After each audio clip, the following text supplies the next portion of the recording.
தர்ஷன், இன்று என்ன தலைப்பில் பேசப் போகிறீர்கள்?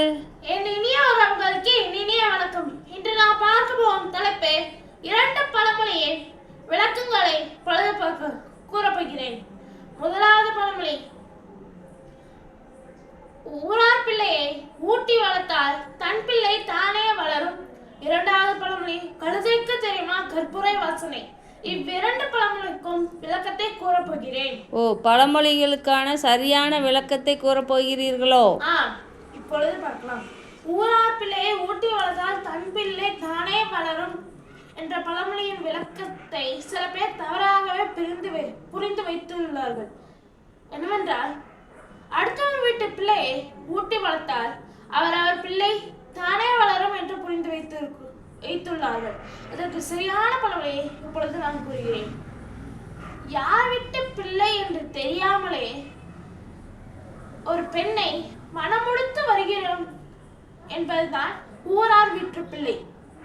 ஊட்டி வளர்த்தால் என்றால் அந்த பெண் கர்ப்பமாக இருக்கும் பொழுது அவளை நன்கு பாதுகாப்பாக பார்த்து கொள்ள வேண்டும்.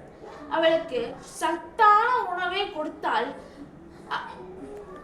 அவள் வயிற்றில் உள்ள பிள்ளை ஆரோக்கியமாகவே வளரும் என்பதுதான் இப்பழமொழியின் பொருளாகும்.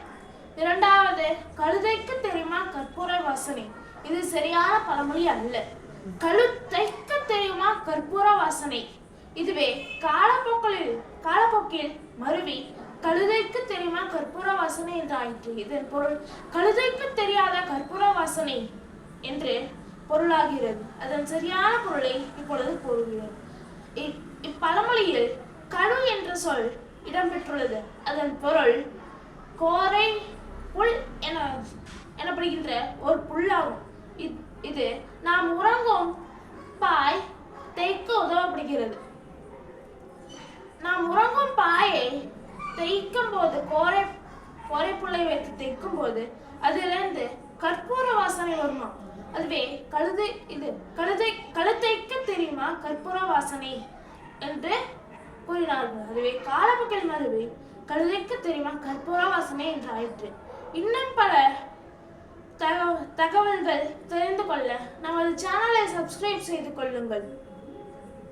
உங்களுக்கு பல பழமொழிகள் தெரிந்தால் கமெண்ட் பாக்ஸில் ரெட் கலர் ஹார்ட் கமெண்ட் பண்ணுங்கள். நமது வீடியோவை லைக் செய்து கொள்ளுங்கள்.